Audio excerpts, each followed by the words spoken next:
The first time I suspected Victoria Sterling was a fraud, I was standing in front of a supposed lost Vermeer in her gallery's back room. Something about the brush strokes didn't quite match the master's technique, a detail most would miss. But after 15 years of restoration work and art authentication, these subtle signs were as clear to me as fingerprints. Magnificent, isn't it? Victoria's voice carried that particular tone of manufactured awe she reserved for potential investors, recently discovered in a private collection in Amsterdam. I kept my expression neutral, though my mind was racing. The painting was good, exceptional even, but it wasn't a Vermeer. The provenance documentation she'd shown me earlier had gaps, convenient ones that any serious collector would question. But Victoria had built her reputation on finding lost masterpieces, and questioning her expertise at Sterling Fine Arts was tantamount to career suicide in the San Francisco art scene. My name is Margaret Foster, and for the past decade, I've divided my time between teaching art history at Berkeley and running a small authentication consultancy. My specialty: identifying forgeries that fool even the most sophisticated collectors. It's not the kind of expertise that makes you popular at gallery openings, but it's earned me a reputation for absolute integrity in a world where that quality is rarer than a genuine Da Vinci.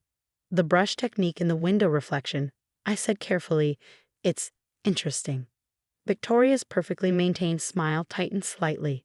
At 45, she was the undisputed queen of the Bay Area art scene. Sterling Fine Arts had grown from a modest gallery to a powerhouse in just 5 years, largely due to her uncanny ability to source overlooked masterpieces from private European collections. The technique is consistent with Vermeer's middle period, she said dismissively. The provenance documents confirm it. I nodded, but my mind was already cataloging the inconsistencies. The pigments looked period appropriate, but there was something about the cracklier, the network of fine cracks in the paint, that felt too uniform, too deliberate. Natural aging creates random patterns. This was almost engineered. I'd love to have my team take a closer look, I offered. Pro bono, of course. A find like this deserves thorough documentation. That won't be necessary. Victoria's tone cooled considerably. We've already completed all required authentication procedures. Of course they had, and I was fairly certain I knew who had performed them. Marcus Bennett, a once respected authenticator whose recent certifications had raised eyebrows among serious scholars. But questioning his credentials would mean questioning Victoria's judgment, and by extension, the legitimacy of her entire collection. I should have left it alone, should have nodded, smiled, and kept my suspicions to myself. But integrity has always been my weakness, or my strength, depending on how you look at it. The signature, I said, leaning closer to the canvas.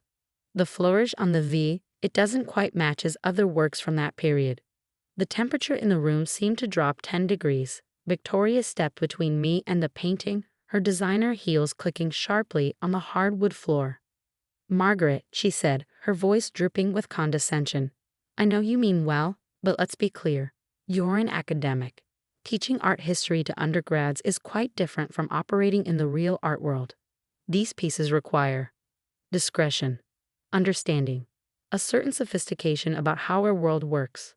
I understood perfectly. In the high-stakes world of fine art, questions about authenticity could sink million-dollar deals.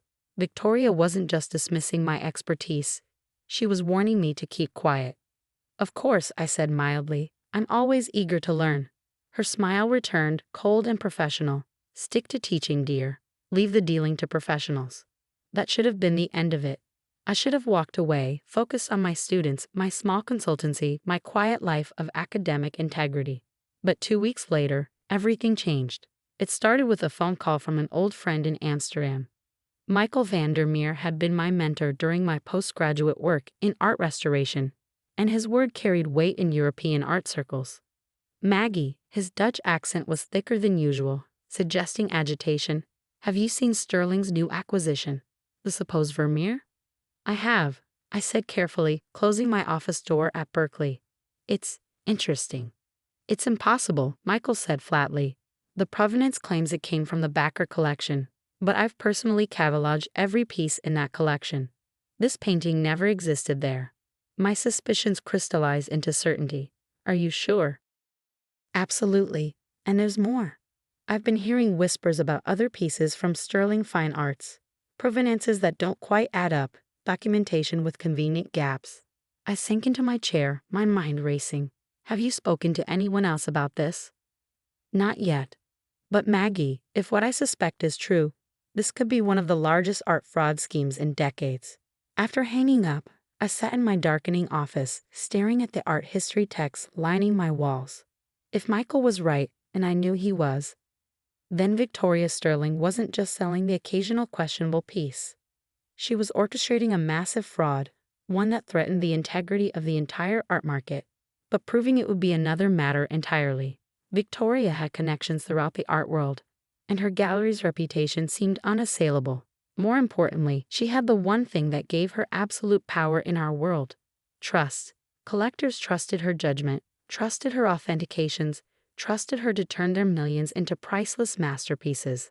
I spent the next week quietly gathering information. My position at Berkeley gave me access to databases of art sales and provenance records. Nights that should have been spent grading papers were devoted to tracing the histories of Victoria's most prominent acquisitions. A pattern emerged, subtle but undeniable. Over the past 5 years, Sterling Fine Arts had sourced an improbable number of discovered masterpieces, each with documentation just solid enough to satisfy wealthy collectors, but with convenient gaps that would make true verification impossible.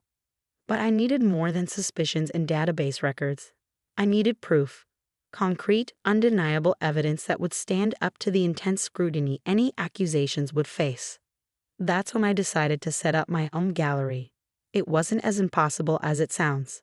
Years of consulting work had left me with substantial savings, and I owned a converted warehouse space in Oakland that I'd been using for restoration work. More importantly, I had something Victoria couldn't buy: genuine expertise and connections with legitimate collectors. Over 3 months, I transformed the warehouse into the Foster Gallery of Fine Arts. It wasn't glamorous like Sterling Fine Arts, but it had something more valuable: authenticity. Every piece I displayed came with impeccable, verifiable provenance. Every authentication was performed with rigorous documentation. And then I began acquiring my own collection, pieces that would make Victoria Sterling take notice. It started with a legitimate early Monet, purchased from a private collector in Paris who trusted my reputation. Then came a small but genuine Degas, its provenance traceable through 3 generations of a single family. Each acquisition was carefully documented, each authentication performed with multiple independent verifications. Victoria noticed, of course. She sent her assistant to my opening night, then began showing up at the same auctions where I bid. I could feel her watching, assessing, probably wondering how a mere academic had access to such pieces. The trap was baited. Now I just had to wait for her to take it. The opportunity came sooner than I expected. Through my European connections, I learned of a private collection coming to market in Vienna. Genuine pieces with rock-solid provenance, including an early Rembrandt sketch that would make any gallery owner salivate. I arranged to view the collection, making sure word of my interest reached Victoria's ears. The pieces were extraordinary, not just the Rembrandt, but several other Dutch masters, each with documentation that would stand up to any scrutiny. As I expected, Victoria appeared in Vienna 3 days after I returned to San Francisco. What she didn't know was that I'd already secured the collection through a private arrangement with the owner, an old friend who understood exactly what I was trying to accomplish. The next move was hers, and she didn't disappoint. "Margaret, darling." Her voice dripped honey as she swept into my gallery one Tuesday morning. "I've been meaning to stop by. Your little space is charming." I looked up from the catalog I was preparing, noting the calculated casualness of her $5,000 outfit. "Victoria, what a surprise." She wandered the gallery, making small talk about recent auctions and gallery openings. But I could see her eyes constantly returning to the photographs of the Vienna collection displayed on my desk.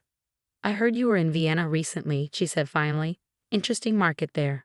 "Very," I agreed. "Some remarkable pieces coming available." She picked up one of the photos, the Rembrandt sketch. "This is intriguing. You're pursuing it?" "Among others. The provenance is impeccable." Victoria set the photo down, adjusting her Cartier watch. "You know, Margaret, running a serious gallery requires more than just good taste. It requires capital, connections, experience in handling major acquisitions." And there it was, The opening I'd been waiting for. Are you suggesting something specific, Victoria? She smiled, all business now. A partnership of sorts. Sterling Fine Arts has the resources to handle acquisitions of this caliber. Your academic background could be valuable in our authentication process. And of course, you'd be well compensated. I let the silence stretch, pretending to consider it. The Vienna collection would be part of this arrangement. Naturally, along with your other recent acquisitions. Sterling Fine Arts would assume all financial responsibility, of course. Your role would be purely advisory. In other words, she wanted my legitimately sourced collection and my academic credentials to lend credibility to her operation. The pieces clicked into place. She wasn't just running a fraud scheme. She was building a facade of legitimacy to make her forgeries harder to detect. I'd need time to consider it, I said carefully. These pieces represent years of work. Of course, she stood, smoothing her silk blazer. But don't take too long. Opportunities like this are rare in our world. The threat was subtle but clear. Join her or become her competition. In the art world, the latter rarely ended well. After she left, I sat in my gallery surrounded by genuine masterpieces, each representing years of careful study and honest dealing. Victoria thought she was springing a trap, but she didn't realize she was walking into one herself. That evening, I made 2 phone calls. The first was to Michael in Amsterdam, confirming that our network of authenticators was ready. The second was to my lawyer, ensuring all documentation of my collection's provenance was ironclad. The next morning, I called Victoria and accepted her offer. What followed was a whirlwind of contracts and negotiations. Victoria's lawyers were thorough, ensuring Sterling Fine Arts would have complete control over my collection and gallery operations. I signed everything without argument, watching as she systematically absorbed my legitimate acquisitions into her operation. Within a week, my carefully curated collection was moved to Sterling Fine Arts. Victoria wasted no time announcing a major exhibition, featuring the Vienna collection as its centerpiece. The art world buzzed with excitement. These were pieces that hadn't been seen publicly in generations. The opening was scheduled for the following month. Victoria spared no expense, inviting collectors, critics, and museum curators from around the world. My role was carefully scripted. I would be presented as Sterling Fine Arts' new academic consultant, lending my credentials to Victoria's already sterling reputation.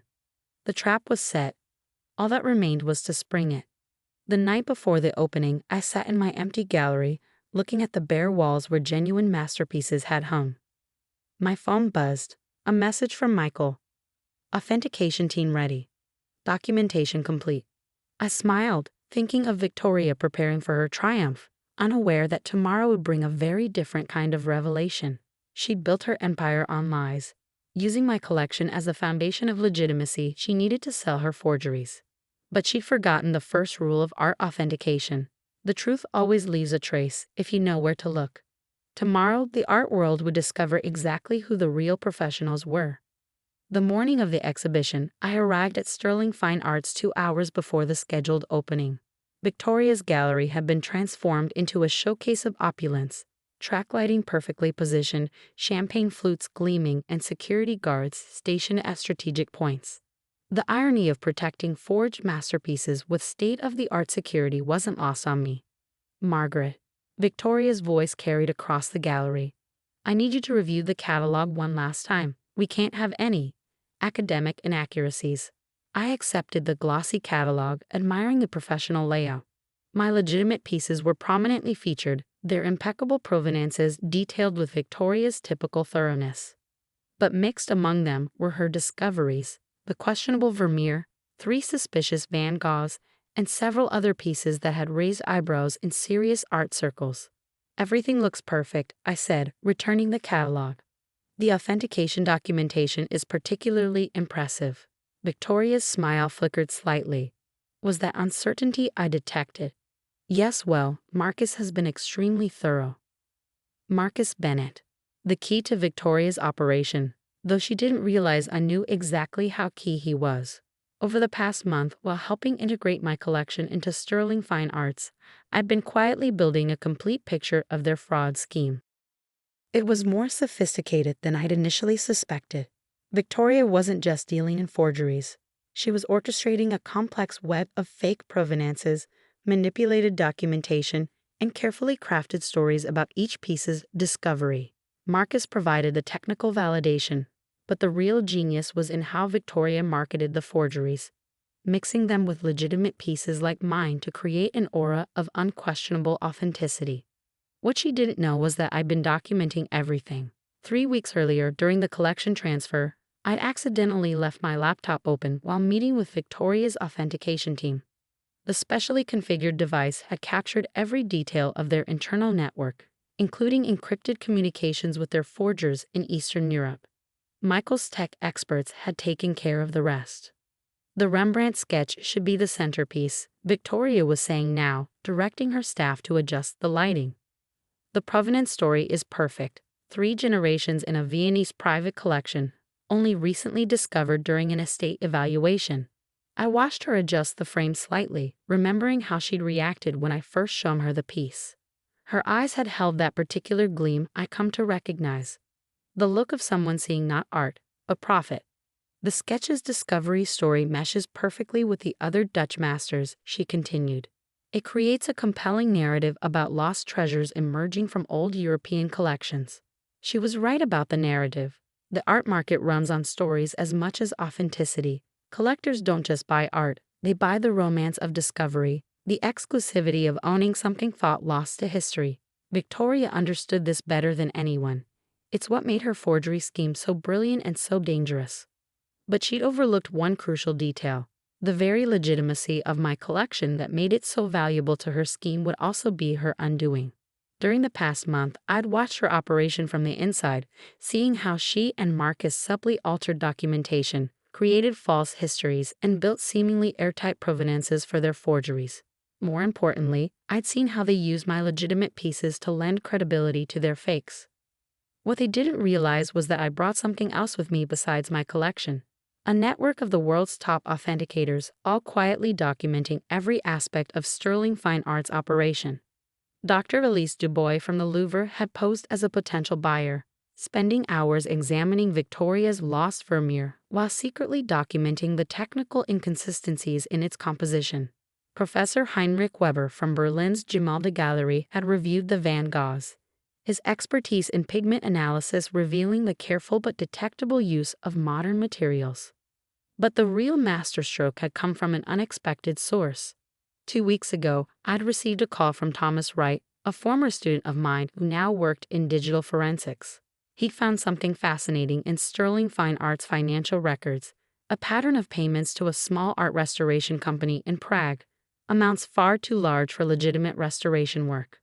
The payments correspond exactly with the dates of Victoria's major discoveries. Thomas had explained. And here's the interesting part. The company doesn't actually exist. It's a front for a known forgery operation. I'd added his findings to the growing file of evidence, each piece carefully documented and verified. The authentication reports were damning, but it was the financial trail that would make the case unassailable. Now, watching Victoria direct the final preparations for her grandest exhibition yet, I thought about the other preparations taking place behind the scenes. Michael had arrived from Amsterdam last night, bringing with him a team of experts equipped with the latest authentication technology. They were setting up in a nearby hotel, ready to move the moment the exhibition opened. Margaret? Victoria's voice pulled me from my thoughts. The collectors will be arriving soon. I need you to be prepared to discuss the academic significance of these pieces. Your educational background lends weight to their importance. I smiled, appreciating the irony. Of course, I've prepared detailed notes on each piece's historical context. Excellent. She paused, studying me with those calculating eyes. You know, Margaret, I had my doubts about bringing you in. Academics can be so rigid in their thinking, but you've shown a remarkable ability to adapt to the realities of our business. The realities of our business. Such an elegant euphemism for fraud. I've learned a lot from you, Victoria, I said truthfully. She nodded, satisfied. The art world requires a certain flexibility. Not everything fits into neat academic categories. Sometimes the story of a piece is as important as its provenance. Speaking of stories, I said carefully, I've invited a few colleagues from Europe. Their perspective on the Dutch masters could be valuable. European academics? Victoria's smile tightened slightly. That wasn't necessary. Marcus has already completed all required authentications. Of course, I said smoothly, but their presence adds scholarly credibility to the exhibition. After all, these pieces represent significant art historical discoveries. She couldn't argue without revealing her concern. Instead, she nodded curtly and moved away to supervise the champagne arrangement. I checked my phone. A message from Michael. Team in position. All equipment calibrated. Documentation teams ready. The next few hours passed in a blur of final preparations. I watched Victoria working the room, her confidence growing as everything fell into place. The gallery looked perfect, each piece positioned to tell its carefully crafted story of discovery and exclusivity. At 6:45 p.m., 15 minutes before the opening, Victoria gathered her staff for final instructions. I stood at the back, observing as she detailed how each major piece should be presented to collectors. Remember, she concluded, these works represent some of the most significant discoveries in recent art history. Their provenances are impeccable, their authentications beyond question. Tonight, Sterling Fine Art cements its position as the premier source for important historical works. The staff dispersed to their positions. Victoria turned to me, her expression triumphant. Ready for your academic debut in the real art world? I met her gaze steadily. Absolutely. I think tonight will be quite educational for everyone. She nodded, missing the double meaning in my words. The first guest will be arriving soon. Remember, focus on the historical significance. Leave the provenance discussions to me. As she walked away, I sent a final text to Michael. Opening in 15 minutes. Begin authentication protocols. The trap was set. Victoria had spent a month integrating my legitimate collection into her operation, using my academic credentials to bolster her credibility. Now those same credentials would help expose the truth about her discoveries. I watched the security team do their final sweep, thinking about the other teams preparing to move. In less than an hour, some of the world's top authenticators would begin systematically documenting every flaw, every inconsistency, every piece of evidence that would bring down Sterling Fine Arts. Victoria had built her empire on beautiful lies, using my legitimate pieces as cover for her forgeries. But she'd forgotten something crucial about art. The truth isn't just in the documentation or the provenance. It's in the brushstrokes, the pigments, the thousand tiny details that no forger, no matter how skilled, can perfectly replicate. Through the gallery's windows, I could see cars beginning to arrive. Collectors, critics, museum curators, all eager to see Victoria's latest discoveries. They would see something remarkable tonight, but not quite what they expected. I straightened my jacket and checked my phone one last time. Everything was in place. In a few hours, the art world would learn the truth about Sterling Fine Art's magnificent collection. Victoria appeared beside me, practically glowing with anticipated triumph. Shall we? She gestured toward the door. I smiled, thinking of the authentication teams waiting nearby. Yes, I said. Let's show everyone exactly what we discovered. The exhibition opening unfolded like a perfectly choreographed performance. Victoria moved through the crowd with practiced grace, champagne in hand, weaving stories about each masterpiece that had collectors practically reaching for their checkbooks on the spot. The brush technique is unmistakably Vermeer, she was telling a group of wide-eyed collectors. The way he captured the light through the window, it's his signature style from the middle period. I checked my watch, 7:45 p.m. Michael's team would be starting their work now. The gallery hummed with excitement as San Francisco's elite art patrons mingled, sipping champagne and discussing the millions they were prepared to spend. I recognized several museum directors, including James Harrison from the De Young Museum, who was studying the questionable Vermeer with intense interest. Victoria's triumph seemed complete. She positioned my legitimate pieces strategically throughout the gallery, using their undeniable authenticity to lend credibility to her forgeries. The Rembrandt sketch, genuine and perfectly documented, drew visitors naturally toward the suspicious Dutch masters hanging nearby. At 8:15, right on schedule, Michael entered the gallery. He wasn't alone. Dr. Dubois from the Louvre and Professor Weber from Berlin flanked him, their expressions professionally neutral as they surveyed the room. Victoria's smile flickered slightly when she saw them. "Margaret," she hissed, appearing at my elbow, "who are these people?" "Distinguished colleagues," I said calmly. "They were very interested in your Dutch master's collection." Before she could respond, Michael approached, extending his hand. "Miss Sterling?" Michael van der Meer, Dutch National Art Archives. Your collection is fascinating. Victoria recovered quickly, but I caught the flash of panic in her eyes. How wonderful to have European expertise here tonight, though I assure you, all pieces have been thoroughly authenticated. Yes. Dr. Dubois joined in, her French accent precise. By Marcus Bennett, I believe. A rather interesting choice for Dutch masters. The trap was closing. Victoria maintained her composure, but I could see her mind racing, calculating risks and possibilities. Perhaps, Michael suggested, we could discuss the technical details of the authentication process, particularly for the Vermeer. The provenance documentation mentioned the Backer collection. Victoria's face paled slightly.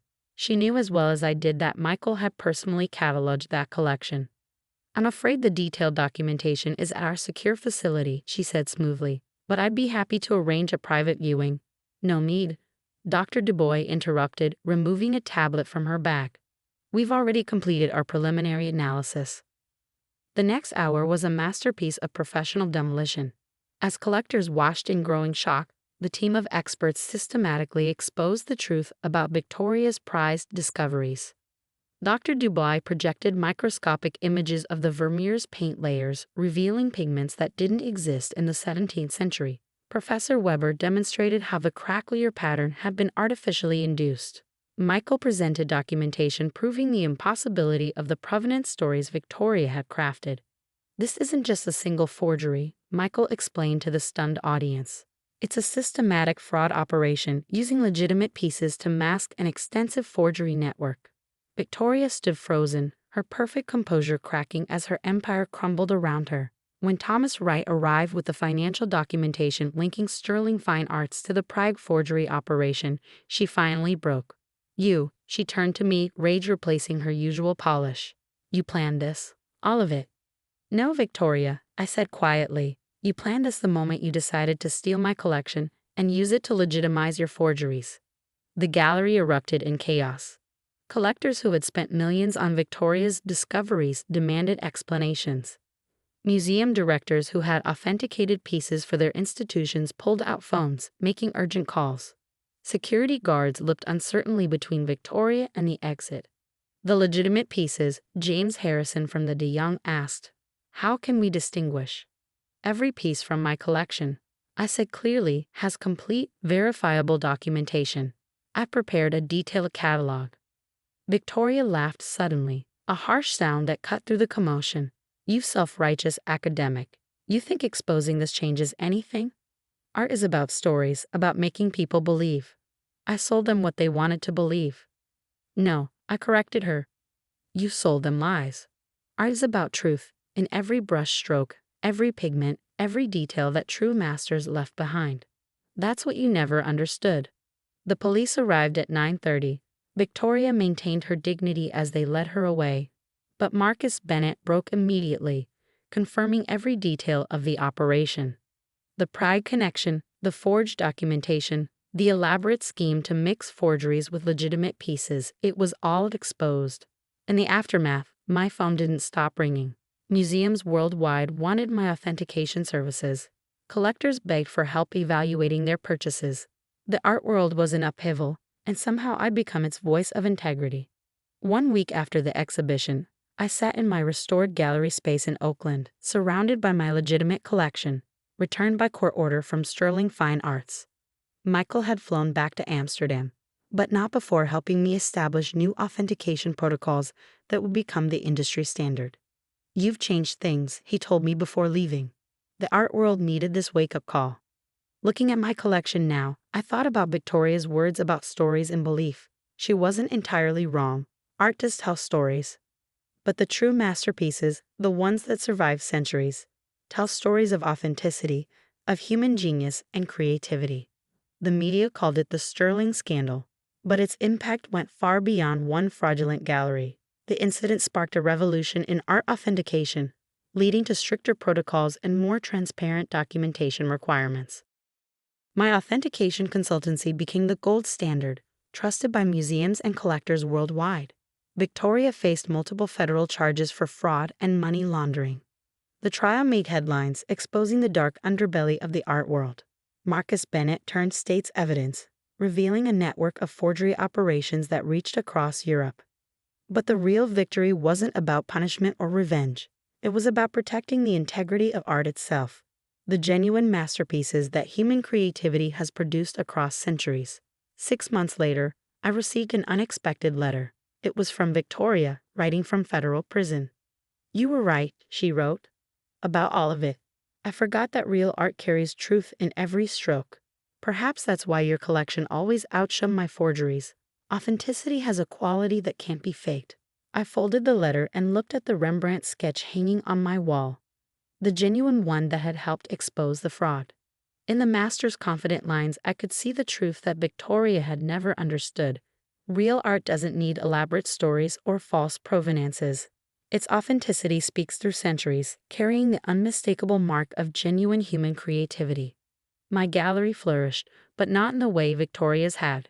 Instead of chasing profits through deception, I built a reputation for absolute integrity. Young artists and collectors sought my guidance, learning to recognize the difference between true masterpieces and beautiful lies. The art world changed too. The Sterling scandal led to the creation of an international authentication database, making it harder for forgers to operate. Museums implemented stricter verification protocols, and collectors learned to value provenance over sensational discovery stories.